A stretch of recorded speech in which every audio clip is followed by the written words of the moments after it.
Halo teman writers, hari ini kita akan bedah Moon in Juba. Seperti biasa kita akan urai unsur-unsur yang ada di dalam buku-buku dan juga novel-novel. Nanti akan ada dua hal yang bisa kita dapati. Yang pertama tentu saja buku itu tentang apa. Yang kedua kita juga pelajari teknik-teknik kepenulisan yang dipakai oleh penulisnya dalam buku atau novel tersebut. Udah gitu kita cari juga kelebihannya apa. Kemudian kita juga pastikan apa yang bisa dimaksimalkan dari buku tersebut untuk nanti pada akhirnya ujung-ujungnya semua untuk kita belajar ya teman-teman, untuk bisa mengimprove tulisan kita sendiri. Udah gitu pastikan tonton video ini sampai habis karena nanti di akhir video itu akan kita rangkum dalam tips and trick. Judulnya sudah aku sebutkan tadi ya teman-teman. Judulnya adalah Moon in Juba, bulan di Juba. Kan Juba ini adalah capital city-nya dari Sudan Selatan ya.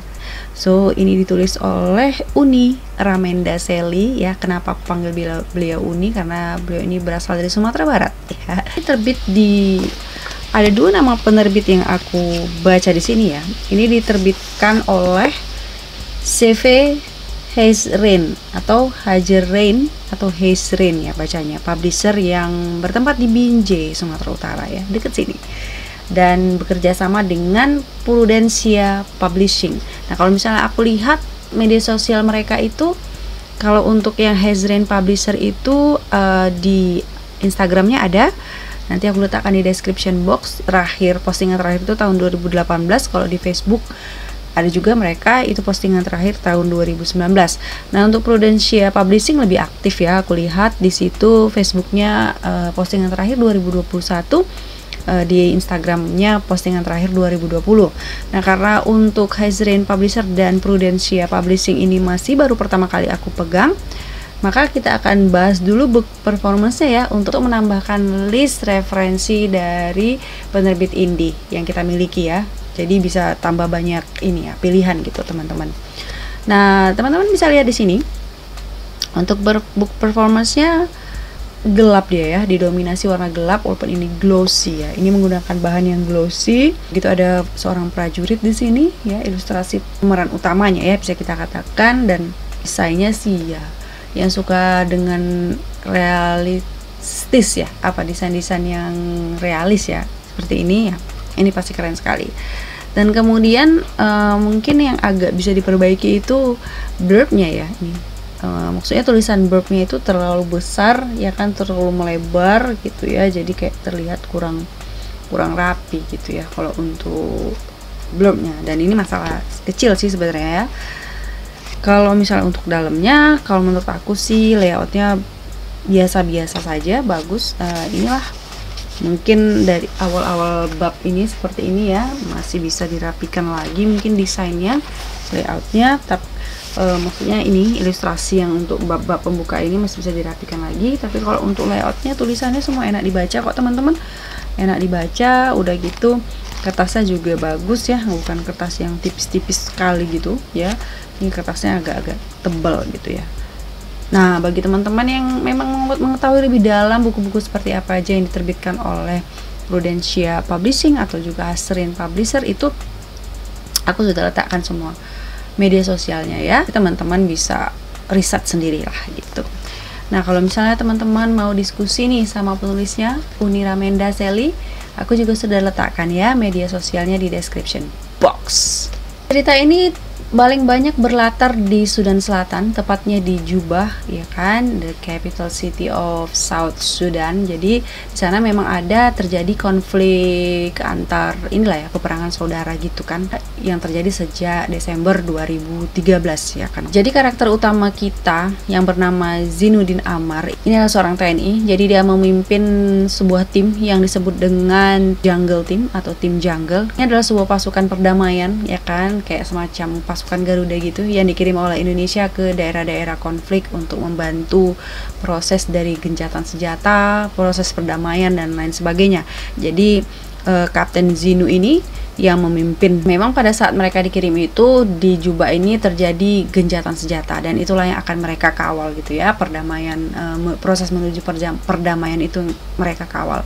Nah, di antara tim jungle ini ada satu perempuan, pangkatnya Letnan 1 di Dia bernama Senja Olivia yang benar-benar jatuh cinta secara mendalam gitu ya sama Kapten Jinu ini tadi. Dan bahkan dia itu mau menjadi prajurit ya, mau masuk dunia militer itu karena Kapten Jinu gitu, karena cintanya terhadap si Jinu ini tadi.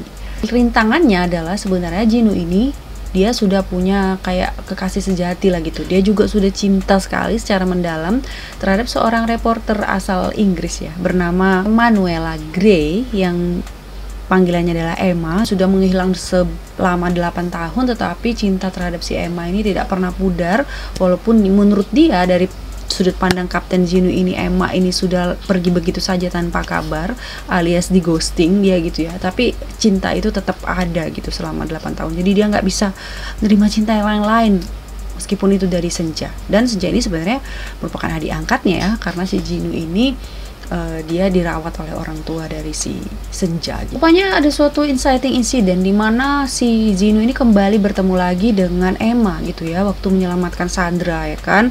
Walaupun gencatan senjata, memang kaum pemberontak ini masih tetap melakukan penculikan gitu terhadap orang-orang. Jadi rupanya ada penculikan yang terjadi, kemudian si Jinu ini, Kapten Jinu dan timnya itu pergi menyelamatkan ya Sandra-Sandra tersebut, dan ternyata salah satu Sandra itu adalah Emma. Jadi mereka bertemu kembali. Apa yang terjadi sama Emma, kenapa kok selama 8 tahun itu dia pergi ya kan, apakah nanti cinta mereka akan kembali bersatu, dan bagaimana nasib Senja ya kan, bagaimana nasib Senja. Nah makanya kita akan bahas lebih lanjut ya teman-teman, dan kita urai semua. Check it out. Nah, kalau ini ceritanya menurutku membuat menarik itu sebenarnya settingnya ya teman-teman. Keunikan settingnya itu sendiri mengambil konflik di Sudan Selatan gitu kan. Udah gitu involve dengan prajurit-prajurit Indonesia ya, pasukan-pasukan perdamaian yang bertugas di sana. Dimana karena memang prajurit ini adalah juga seorang manusia, jadi pasti terlibat konflik-konflik ya manusiawi lah ya, jatuh cinta dan lain sebagainya. Dan di sini juga harus tetap menjaga keprofesionalisan ya kan. Jadi harus tetap kayak mana tuh caranya gitu. Nah idenya menurut aku seperti itu uniknya. Nah plotnya sebenarnya sudah cukup enak ya untuk dinikmati, dan kita akan soroti dulu mungkin pembukanya ya. Pokoknya di situ ada sebagian yang menurut aku riskan untuk dijadikan pembuka ya, yaitu setting, yaitu telling yang umum ya, telling yang general gitu, kayak misalnya cuaca atau matahari dan sebagainya. Itu adalah telling yang general. Kalau memang kita mau membangun suasana, itu sebaiknya tellingnya itu lebih spesifik, mudah dipahami, walaupun memang nanti beberapa ada emang padanan-padanan diksi yang mungkin bisa lebih dipaskan lagi gitu ya. Jadi oh ya teman-teman, ini untuk kita ketika nulis nih ya, kalau misalnya teman-teman kurang yakin dengan arti atau makna dari suatu kata-kata, sebaiknya kita cek lagi di KBBI supaya nanti padanan katanya itu pas ya, nanti pas saat self editing. Makanya penting sekali self editing itu, supaya teman-teman bisa ngecek sebenarnya kata ini cocok nggak ya, atau sebenarnya kata ini sesuai dengan makna yang kita pikirkan ya. Nah ada beberapa kata itu yang salah kaprah kan, sudah biasa salah semua dipakai seperti itu, tapi ternyata di KBBI artinya berbeda. Nah itu supaya lebih universal ya, supaya bisa dibaca semua orang dengan makna yang seragam, sebaiknya kita pastikan di KBBI itu artinya apa gitu. Nah tambahan lagi seperti yang aku katakan tadi, bahwasannya memang yang paling unik di cerita ini adalah jubah ya, adalah setting dari ceritanya itu. Seandainya itu memang bisa lebih apalagi ya suasananya itu, bagaimana orang-orangnya, bagaimana pemandangannya, bagaimana aroma terjadi di peperangan di sana, bagaimana kehancurannya, bagaimana bentuk bangunannya, mungkin bisa lebih menambah kesan yang ini ya, ceritanya bisa lebih believable lagi, lebih keren lagi. Untuk karakter Jinu ya, karakter utamanya, karakter Jinu, Senja, sama Emma itu menurut aku sudah jelas ya, karakter arc-nya itu sudah jelas tujuannya kemana. Namun ketika mungkin eksekusinya ya, ini bisa ditambahkan lagi ke alasan-alasan mereka menjadi berubah, atau alasan-alasan mereka mengapa memutuskan melakukan sesuatu. Jadi jangan terlalu gampang mereka itu bisa berubah dari satu pemikiran ke pemikiran lainnya. Itu membuat cerita menjadi kurang seru ya teman-teman, kalau karakter itu gampang berubah, kayak jadi gampang aja solusinya gitu. Nah itu jadi ciptakan suasana, kalau kita mau dramatik lagi, lebih dramatik lagi novel kita, lebih menarik lagi novel kita, itu kita ciptakan suasana karakter ini pilihannya memang nggak itu gitu. Jadi bikin dia terjebak dalam suatu situasi, dia nggak pingin jalannya ke sana, dia sebenarnya nggak pingin jalannya ke sana, tapi kita bikin suatu jebakan sehingga mau nggak mau dia harus pilih jalan yang itu gitu. Nah itu akan lebih seru, akan juga terkesan lebih dramatik gitu ya teman-teman. Tata bahasa sih termasuk rapi ya teman-teman, nggak tipu juga, menurut aku nggak banyak dan nggak ada nggak ya, aku kayaknya seingat aku nggak ada. Udah gitu hanya satu lah yang mungkin yang aku ingat ya, itu kalau misalnya sesuai dengan recap KBBI yang benar adalah keruan ya, bukan karuan. Udah gitu satu tadi ya, ada padanan-padanan diksi yang mungkin bisa lebih ditepatkan lagi gitu. Jadi caranya adalah dengan cara cek, sering-sering kita kalau nulis itu cek KBBI ya, terutama pada saat nanti self editing. Yap, saatnya reading time. Langit kota Juba merona keemasan. Sang raja siang berangsur meninggalkan tahta, tetapi sisa keberadaannya masih terasa. Panas yang cukup menyengat membuat seorang pria bertubuh tinggi tegap dan tatapan tajam penuh karisma berkeringat. Ia seorang penembak jitu, perenang lincah dan petarung handal. Akan tetapi ada satu masalah dalam dirinya yang menurutnya sulit untuk diselesaikan. Ia dingin, tak banyak bicara, dan yang menjadi malapetaka terbesar dari itu semua adalah ia bertindak tanpa isyarat dan cenderung temperamental. Keberadaannya di kota Juba pun akibat masalah ini. Ia memukul wakil komandan Pusenif ketika dipanggil paksa dalam masa berkabung meninggalnya sang ayah. Beruntung ia tak menanggalkan seragam kebanggaannya, namun harus terdampar di negara konflik sekaligus yang termuda di dunia, Sudan Selatan. Udah mulai bro? Udah mulai kali lah. Tiger over, Jaguar over, Panther over, Cheetah over. Suara walkie-talkie di siaran militer mulai berisik, membuat pria itu bangkit dari tempat tidur dan meraih miliknya. Lion King over. Berkumpul di lapangan. Ia bergerak mengenakan seragamnya, rompi anti peluru, dan yang terpenting dari itu semua, senjatanya.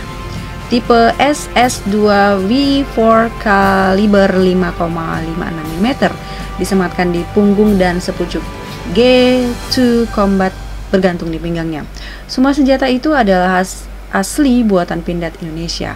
Berlalu meninggalkan tempat peristirahatannya, dialah Kapten Zainuddin Amar. Zinu, orang sekitar memanggilnya, salah satu putra terbaik yang dimiliki Indonesia di dunia militer. Ya, jadi memang semua ini banyak istilah-istilah militer, itu juga yang menjadi satu keunikan dari ceritanya ya. Jadi teman-teman kalau misalnya mau buku ini langsung aja tuh pesen ke Mbak Ramenda Selinya ya, ke penulisnya atau juga penerbitnya ya. Sekarang kita masuk ke tips and trick. 1. Jangan lupa cek KBBI untuk memastikan makna sebuah kata supaya maksud yang kalian inginkan itu tercapai ya, baik secara baik dan benar. 2. Kamu bisa andalkan setting cerita kamu apabila cerita kamu itu memang memiliki setting yang unik, dan sebenarnya semua setting itu unik ya teman-teman. Kita kan semua tempat itu pasti punya icon-icon sendiri, atau punya cita rasa sendiri, atau punya keunikan-keunikan sendiri gitu ya, semua tempat ya. Jadi kalau misalnya kita mau deskripsi suasana atau cuaca itu jangan yang umum, jangan tentang matahari. Di mana-mana matahari ada, kecuali matahari ada 2 ya di tempat kalian misalnya, atau pokoknya jangan yang umum-umum lah, jangan tentang angin gitu, kecuali kalau angin di sana warnanya merah gitu, mungkin bisa dijelaskan. Apa meneh kakang iki kan ora. Nah yang ketiga, kalau misalnya kita buat karakter kita itu berubah pikiran, berubah tingkah laku, berubah prinsip, itu jangan biarkan dengan sangat mudah ya. Bikin suatu kondisi di mana mereka terjebak, mau nggak mau harus ikut dengan suatu situasi baru yang kita ciptakan itu ya teman-teman, bikin mereka nggak bisa kemana-mana lagi, kayak gitu dia teman-teman. Begitu dia tadi, semoga video kita kali ini bermanfaat. Aku ingin, kenapa lagi laptopku ini, mengucapkan terima kasih banyak kepada Mbak Ramenda Seli. Udah gitu aku juga mengucapkan mohon maaf jika ada terjadi kesalahan dalam review. Itu aku mengucapkan terima kasih sebanyak-banyaknya kepada teman-teman writers yang mau menonton video ini sampai akhir, yang mau nunggu juga. Semoga kita semua sehat selalu ya. Kalau memang suka video ini jangan lupa like, comment, share, dan juga subscribe. Udah gitu nanti tekan juga tuh tombol notifikasinya supaya kalau ada video baru teman-teman langsung tahu. Oke teman-teman, jaga kesehatan, jangan lupa. See you.